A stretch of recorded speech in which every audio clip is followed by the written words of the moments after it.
Viewers, আমরা এখন এই অঙ্কটি করতে যাচ্ছি। 0.31 এবং 0.12 এর মধ্যে দুইটি অমূলদ সংখ্যা নির্ণয় করো। অমূলদ সংখ্যা হলো সেই সকল সংখ্যা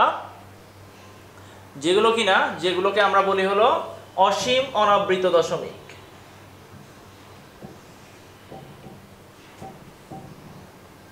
অসীম অনাবৃত দশমিক সংখ্যাগুলোকে আমরা বলি হলো অমূলদ সংখ্যা, অর্থাৎ যেগুলোকে p/q আকারে বা ভগ্নাংশ আকারে লেখা যায় না। এখন দশমিক সংখ্যা, অসীম দশমিক সংখ্যা দুই ধরনের হয়। যেমন আমরা যদি লিখি 0.121212, তারপরে অসীম।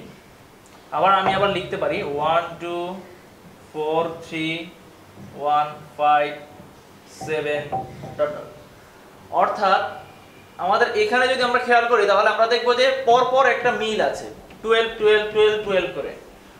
তাহলে এই ধরনের মিল থাকাগুলোকে বলি হলো আমরা অসীম আবৃত দশমিক। এগুলো অসীম সংখ্যা, যতবারই আমি ভাগ দিব 1 2 1 2 1 2 আসতেই থাকবে। তাহলে এগুলোকে বলা হয় অসীম আবৃত দশমিক।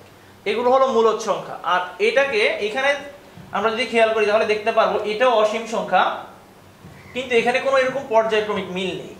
1 2 4 3 1 5 7 এরকম কোনোভাবে তিনটি সংখ্যা নিয়েও মিল পাওয়া যায় না, একটি নিয়েও মিল পাওয়া যায় না, দুইটি নিয়েও মিল পাওয়া যায় না, কোনোভাবেই মিল পাওয়া যায় না। তাহলে এই ধরনের সংখ্যাগুলোকে, যেগুলোকে মিল পাওয়া যায় না কিন্তু অসীম সংখ্যা, এগুলোকে বলি আমরা অসীম অনাবৃত দশমিক। এবং এই অসীম অনাবৃত দশমিকগুলোকে আমরা অমূলদ সংখ্যা হিসেবে ধরি। তাহলে 0.31 এবং 0.12 এর মাঝখানে যে অমূলদ সংখ্যাগুলো হবে এগুলোর মাঝখানে পর্যায়ক্রমিকভাবে কোনো মিল থাকবে না। তাহলে আমরা দেখি, আমরা যদি একটি সংখ্যা নেই 0.2010001 আবার আমি যদি আরেকটি সংখ্যা নেই 0.210012 এরকম যদি লিখি তাহলে আমরা দেখব যে 2010001 এগুলোর মধ্যে পর্যায়ক্রমিকভাবে কোনো মিল নেই। এইটার মধ্যে আমরা যদি দেখি 0.210012 কোনো মিল নেই, তাহলে এগুলোকে আমরা অমূলদ সংখ্যা হিসেবে ধরতে পারি। তাহলে এখন আমরা দেখি এগুলো 0.31 এবং 0.12 এর মাঝামাঝি পড়ে কিনা।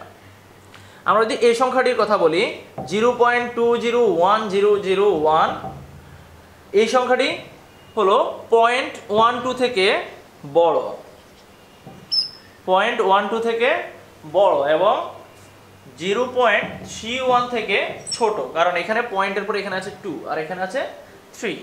আবার এটা থেকে বড় কারণ এখানে পয়েন্টের পরে আছে 1 কিন্তু এখানে আছে 2।